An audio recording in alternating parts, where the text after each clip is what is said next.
Pakistan cricket board نے international cricket council کو دوسرا اور جوابی خط لکھتے ہوئے ٹی20 ایشیا کپ کے میچ ریفری اینڈی پائیکرافٹ کو ہٹانے کا اپنا اصولی مطالبہ پھر دہرا دیا۔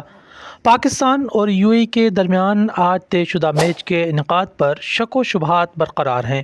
رپورٹ کے مطابق پی سی بی نے آئی سی سی کو دوسرا اور جوابی خط لکھ دیا ہے، جس میں میچ ریفری اینڈی پائیکرافٹ کو ہٹانے کا اصولی مطالبہ دہرایا گیا ہے۔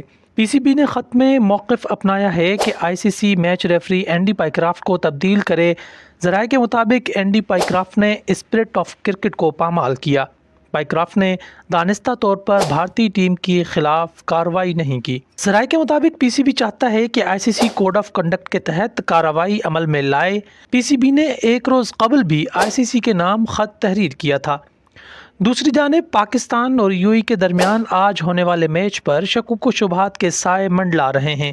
تاحال فیصلہ ہونا باقی ہے کہ پاکستان یو اے ای کے خلاف میچ کھیلے گی یا نہیں۔ ترجمان پی سی بی نے گزشتہ روز میچ ریفری کے تنازع پر کہا تھا کہ ایشیا کپ کے حوالے سے مشاورت جاری ہے، تاحال کوئی حتمی فیصلہ نہیں کیا گیا۔ حتمی اعلان پاکستان کے مفاد کو مد نظر رکھ کر کیا جائے گا۔ یاد رہے کہ بھارتی میڈیا نے دعویٰ کیا تھا کہ آئی سی سی نے اینڈی پائیکرافٹ کو ہٹانے سے متعلق پاکستان کا مطالبہ مسترد کر دیا ہے۔ پاکستان کرکٹ بورڈ نے گزشتہ روز قومی ٹیم کی یو اے ای کے خلاف میچ سے قبل دبئی میں شیڈول پریس کانفرنس کو منسوخ کر دیا تھا، تاہم کھلاڑیوں نے معمول کے مطابق پریکٹس سیشن مکمل کیا تھا اور یو اے ای کے خلاف میچ کے لیے بھرپور تیاری کی تھی۔ پاکستان نے آج میچ کا بائیکاٹ کیا تو یو اے ای کو پوائنٹس مل جائیں گے اور وہ سپر 4 مرحلے کے لیے کوالیفائی کر جائے گا۔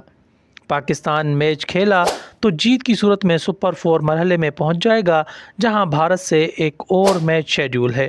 واضح ہے کہ ایشیا کپ میں پاکستان کو شکست دینے کے بعد بھارتی ٹیم نے اسپورٹس مین اسپرٹ کی خلاف ورزی کرتے ہوئے پاکستانی کھلاڑیوں سے مصافحہ نہیں کیا تھا۔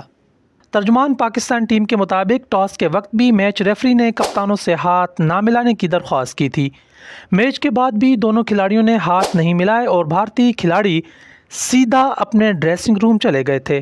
احتجاجاً قومی ٹیم کے کپتان سلمان علی آغا نے بھی اختتامی تقریب میں شرکت نہیں کی تھی۔ بعد ازاں پی سی بی نے زمبابوے سے تعلق رکھنے والے میچ ریفری اینڈی پائیکرافٹ کو ایشیا کپ سے ہٹانے کا مطالبہ کیا اور ایسا نہ کرنے کی صورت میں ٹورنامنٹ میں مزید میچز نہ کھیلنے کی دھمکی دی ہے۔